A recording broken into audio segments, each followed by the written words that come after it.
Hey everyone, welcome to another deep dive. And you know what? This one is focused entirely on you and that low back pain you've been dealing with. I like it. Yeah, we know you're prepping for that upcoming challenge, the one. Right. And you want to finally feel good, move freely without those aches holding you back. Absolutely. You've been smart gathering all this info on mobility work. Yeah. I mean, clearly you're someone who takes action. For sure. So we've got your stack of articles and research right here. Awesome. And let me tell you, some of this stuff is seriously fascinating. You know what I find really interesting about the sources you've chosen? Yeah. They all really emphasize a holistic approach. Okay. It's not about just masking the symptoms, Right. It's about getting to the root of what's causing your low back pain. I see. And how different parts of your body are connected in ways you might not expect. Yeah, I was actually surprised to learn how much our daily habits, like sitting for hours on end, can actually contribute to low back pain. And get this, we're going to be diving into this technique called a pelvic reset. Okay. It's this push-pull thing you can do yourself. Interesting. And people often hear this audible clunk when it happens. Oh, wow. So that's one of the things we're going to be covering in this deep dive. I'm intrigued. Yeah, it's pretty wild. One of the more intriguing aspects for sure is how even slight misalignments in the pelvis can have this ripple effect throughout the body. Interesting. Think of it like the foundation of a house. If it's off, the whole structure is compromised. So this pelvic reset is like a DIY chiropractic adjustment. Kind of, yeah. I'm really curious about the science behind it. What's actually happening when you hear that clunk? So it really comes down to how our muscles and fascia can get restricted and pull the pelvis out of alignment. I see. Fascia is this incredible web of connective tissue that surrounds and supports our muscles. Mm-hmm. When we sit for long periods or have poor posture, it can become tight and sticky, almost like a tangled mess of yarn. Gotcha. So this pelvic reset helps to kind of unstick that fascia and bring the pelvis back into alignment. Exactly. And it's fascinating how even these small adjustments in the pelvis can make a big difference in how you feel. Yeah. It can impact your posture, your range of motion, and of course, those nagging aches and pains in your low back. Wow. I never realized how much the pelvis impacts everything else. Yeah. This is making me rethink how I sit at my desk all day. It's eye-opening, isn't it? It is. And speaking of sitting all day, one of the sources you shared dives into the importance of unstiffifying the body. Okay. Especially if you're prone to low back pain. Unstiffifying. I love that term. It's catchy, right? Yeah. It sounds way more appealing than just stretching. Yeah, it is a bit more nuanced than traditional stretching. Unstiffifying really emphasizes the importance of not just lengthening muscles, but restoring their full range of motion. I see. So they can move freely and powerfully without restriction.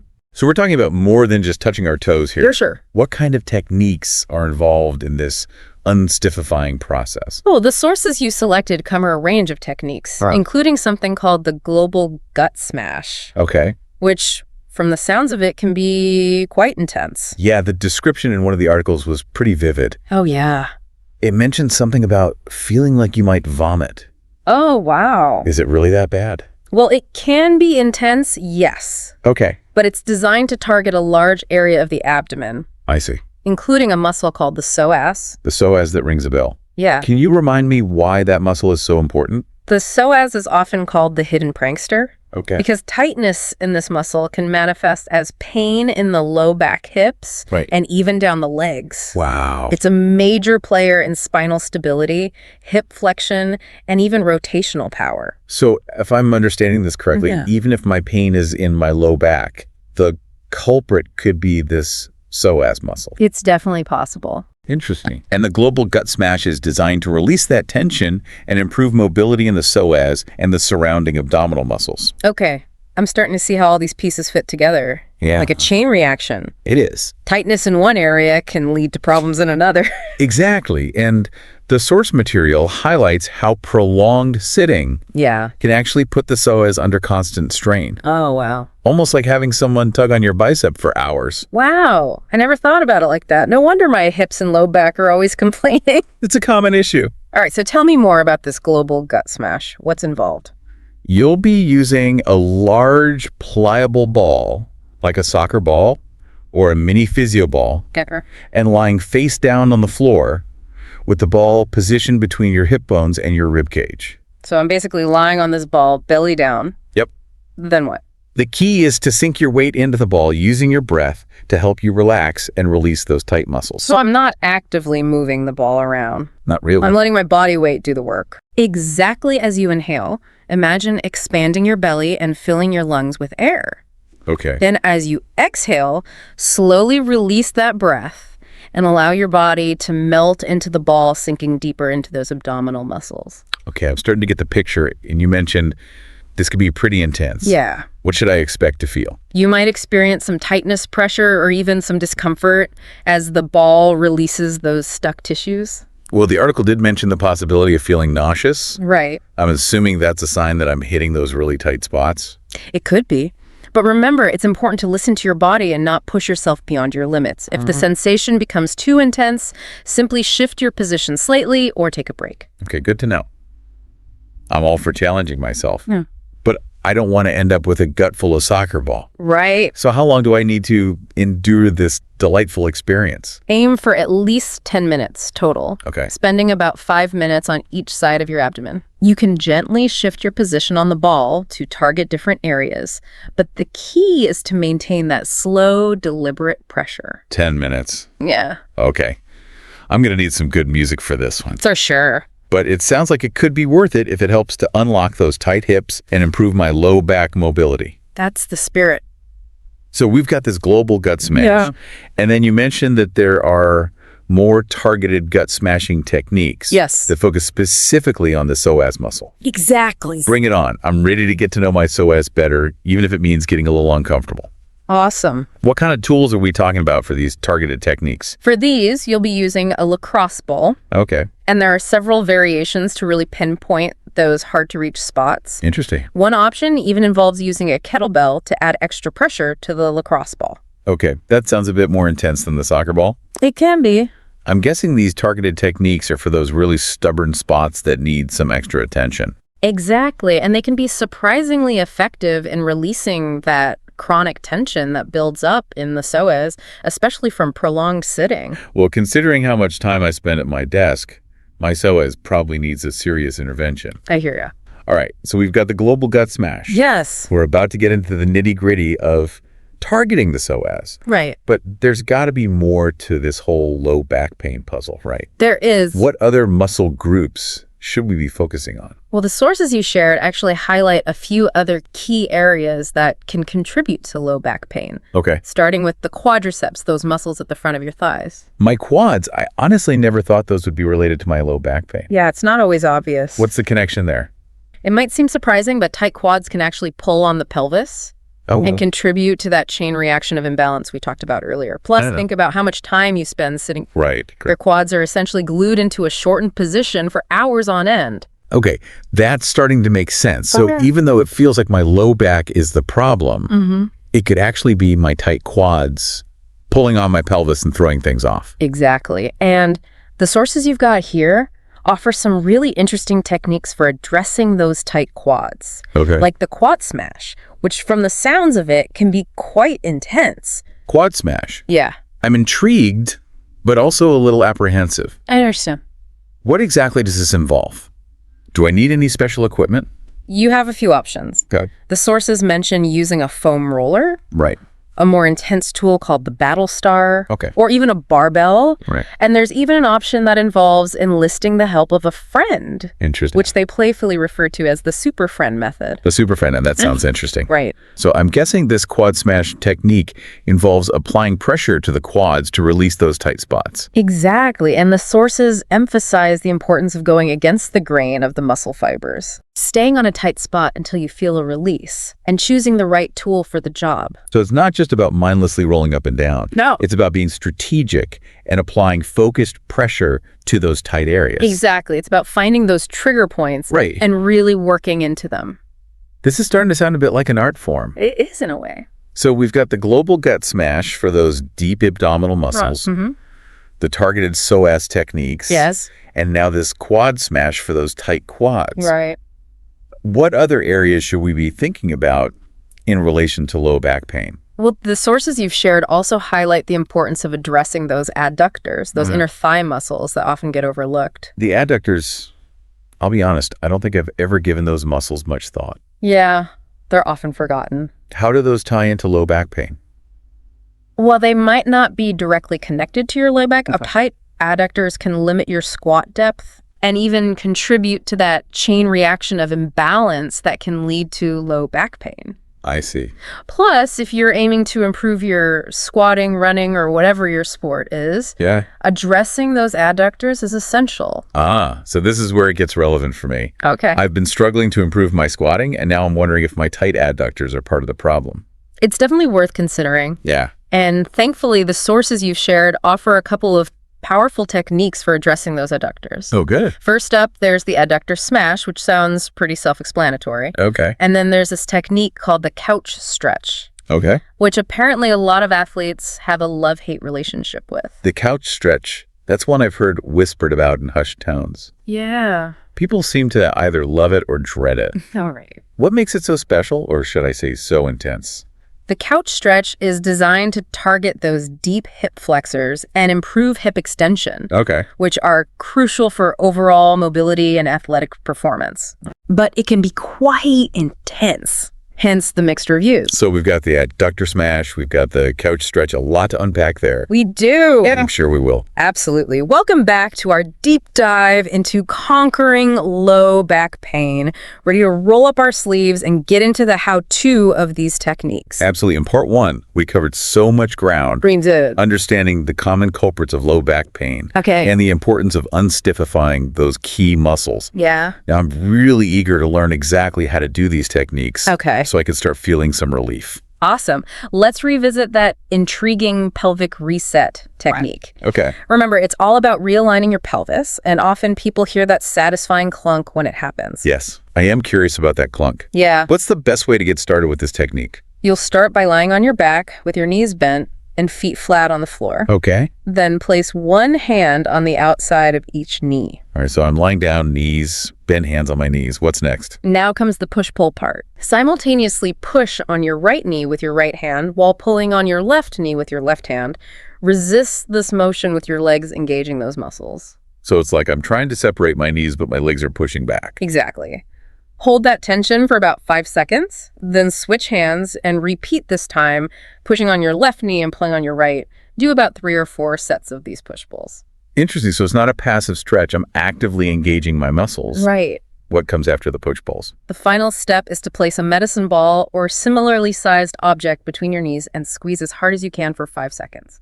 I'm guessing this helps to bring everything back into alignment. Exactly. It helps to realign the pubic symphysis, that joint at the front of the pelvis. Right. And that's often when you'll hear or feel that clunk.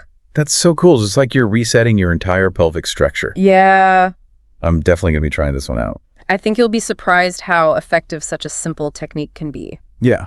Speaking of simple, remember that global gut smash we discussed? Don't let the name intimidate you. It's actually pretty straightforward. Yeah, I'm ready to tackle it, even if it means embracing a little discomfort. Awesome. Can you remind me which muscles this targets and why it's so important? This technique aims to release tension in a large area of your abdomen, including the psoas muscle and the surrounding abdominal muscles, as we discussed.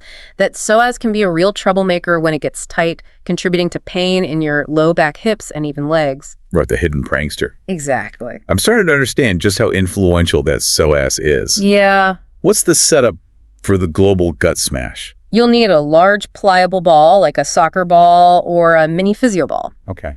Lie face down with the ball positioned between your hip bones and your rib cage.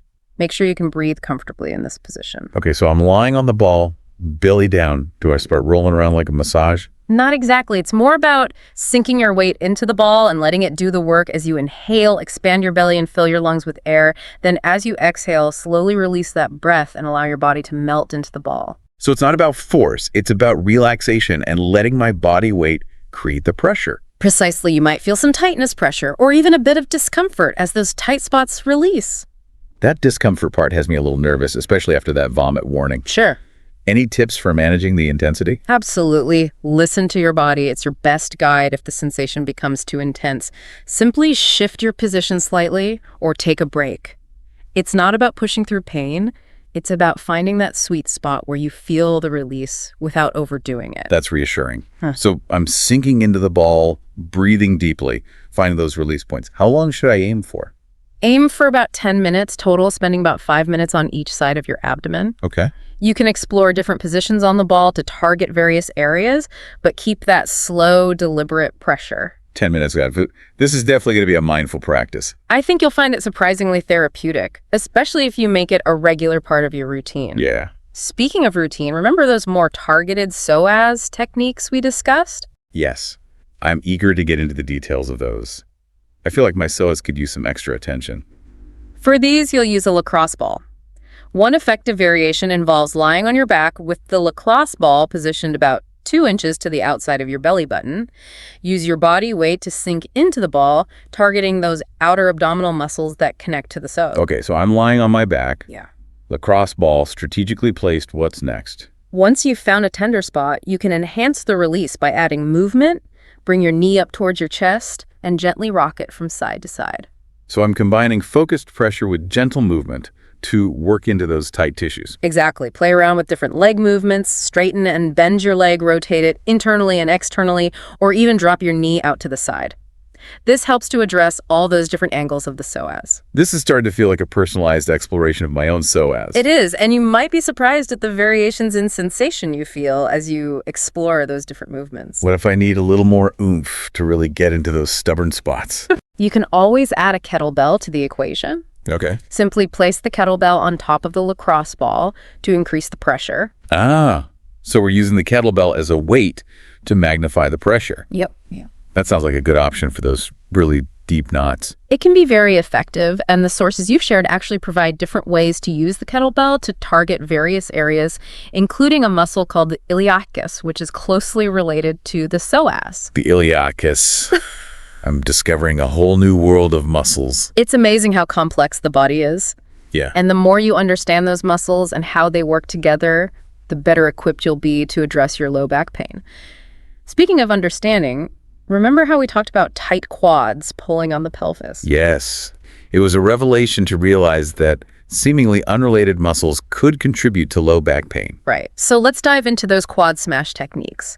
They can be quite powerful in releasing tension and improving mobility in those often neglected quadriceps. I'm ready to give those quads some much needed attention. What are my options for tackling them? You can use a foam roller for a gentler approach, or step it up with a tool like the Battle Star for more intense pressure. Okay. You can even use a barbell if you want to really get in there. Wow, those sound intense. Yeah. What about that super friend technique you mentioned earlier? That's a great option too, especially for targeting those hard-to-reach spots.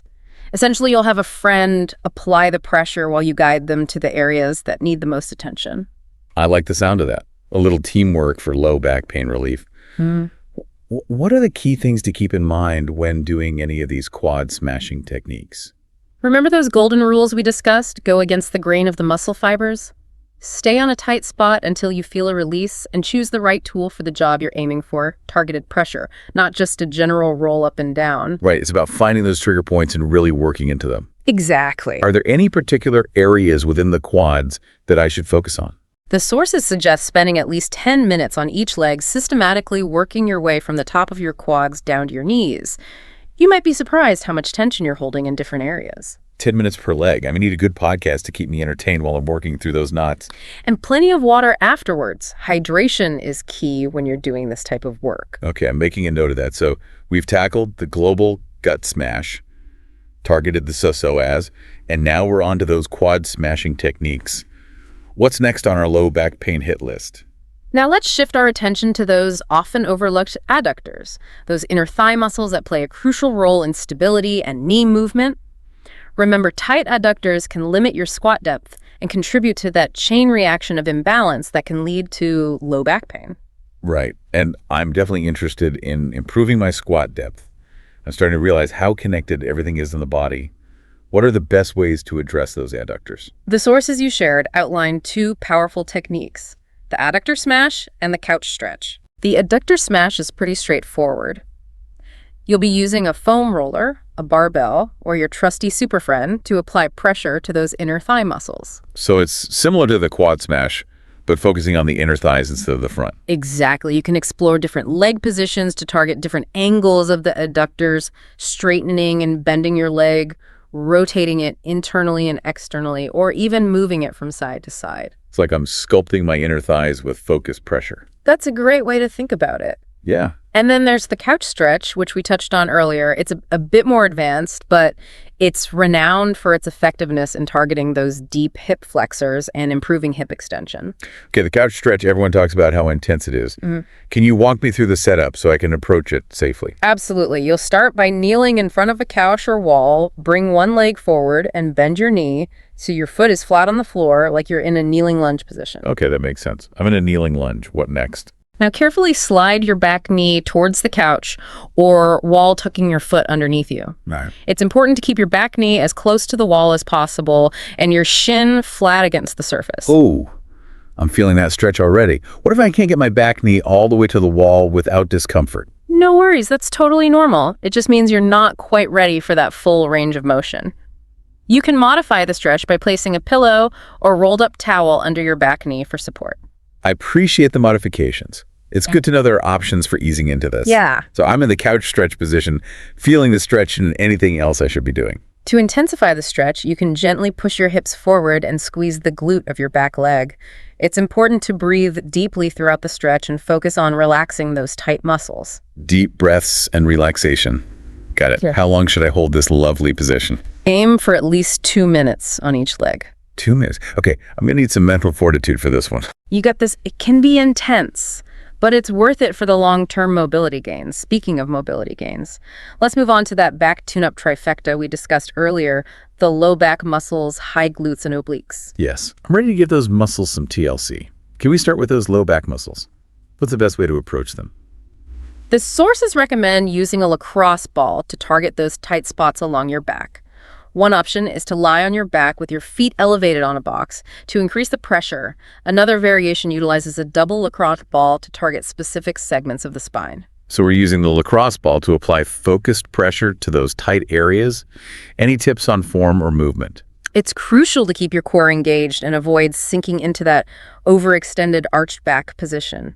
You want to maintain a neutral spine as you roll, gently moving from side to side to target those muscles. Okay, so neutral spine, gentle movements. What if I hit a particularly tender spot? Pause for a moment, breathe deeply, and allow those muscles to release. You don't want to force anything or push through pain. God, so I'm rolling, breathing, and releasing tension. How long should I aim for? About 2 minutes on each side should be sufficient. 2 minutes per side. Okay, now I'm curious about those high glutes.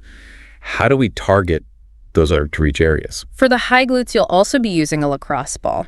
Okay. But you'll be sitting on the floor with your feet on a box to really get into those deep-seated muscles. So I'm sitting on the floor, feet on a box. Lacrosse ball strategically placed. What's the move? Gently lean back, shifting your weight onto the lacrosse ball, and then move your hips from side to side, or even make small circles to target those different areas of your high glutes. It sounds like I'm giving myself a focused massage with the lacrosse ball. Exactly. And as always, focus on those tender spots, breathe deeply, and allow those muscles to release. Got it rolling. Breathing, releasing. How long should I spend on each side? About 2 minutes on each side is a good starting point. All right, onto the obliques. How do we address those side abdominal muscles? The sources offer a couple of options for addressing those obliques. You can use a foam roller or a ball, and you can either lie on your side with the tool positioned between your rib cage and hip bone, or you can perform the technique against a wall for added pressure.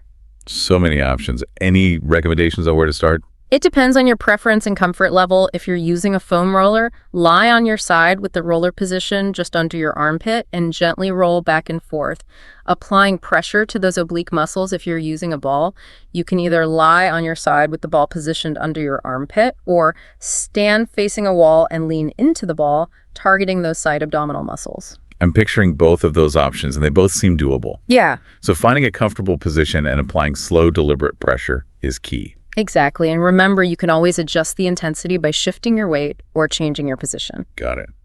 So I'm rolling out those obliques, improving my side bending and rotation. What's next? Now let's turn our attention to those erector spinae muscles, those long muscles that run along either side of your spine. They're essential for straightening your back and rotating your torso. Ah, yes, the erector spinae.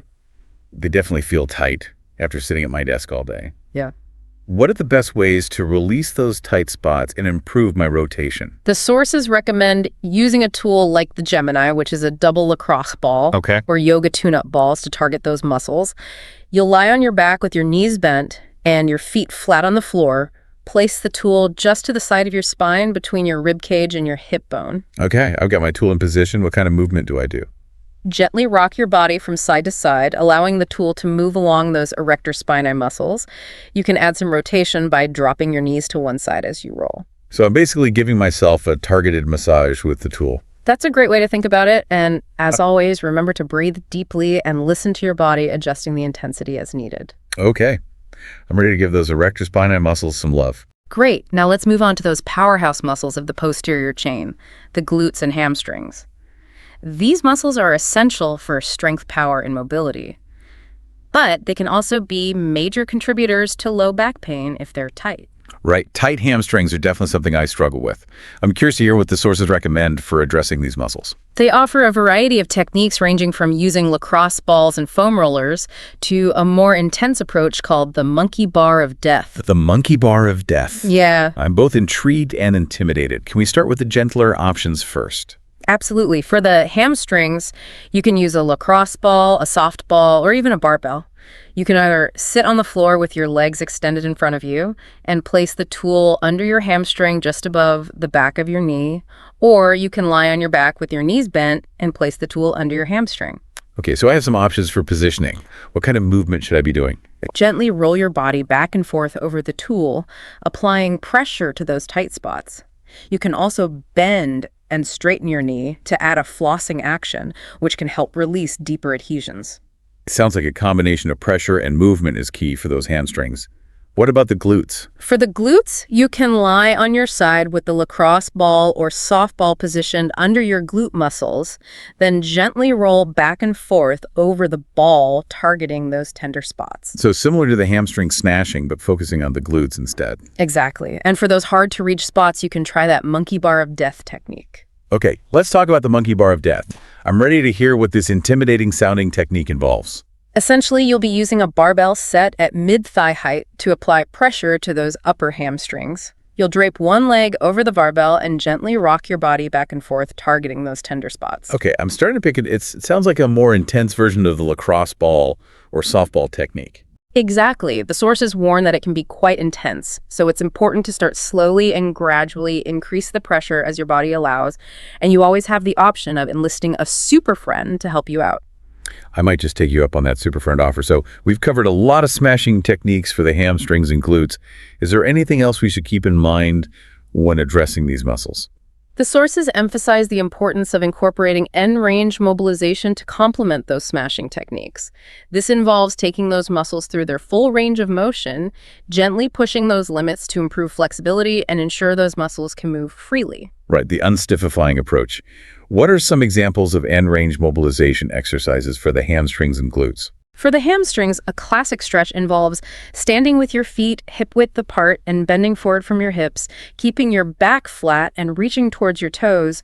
Hold the stretch for about 30 seconds, breathing deeply and relaxing into the pose. For the glutes, you can lie on your back with your knees bent and your feet flat on the floor. Cross one ankle over your opposite knee and gently pull your bottom leg towards your chest.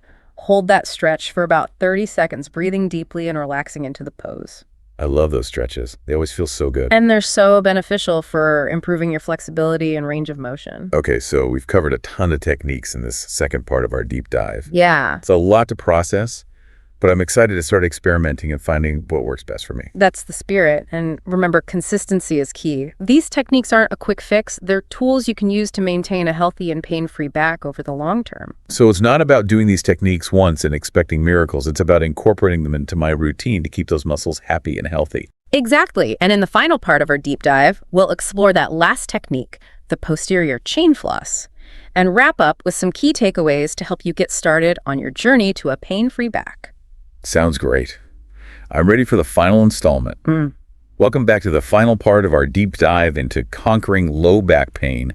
We've covered so much ground, from pelvic resets to gut smashes to quad stretches. My brain is officially full. It's been quite the journey through the anatomy of the back, hasn't it? And you know what? We've saved a special technique for last. Oh, tell me. The posterior chain floss. Right, the posterior chain floss. It sounds almost gentle compared to some of the other techniques we've explored. Don't be fooled. It can be surprisingly effective, especially when it comes to restoring length and flexibility to those tight hamstrings and glutes.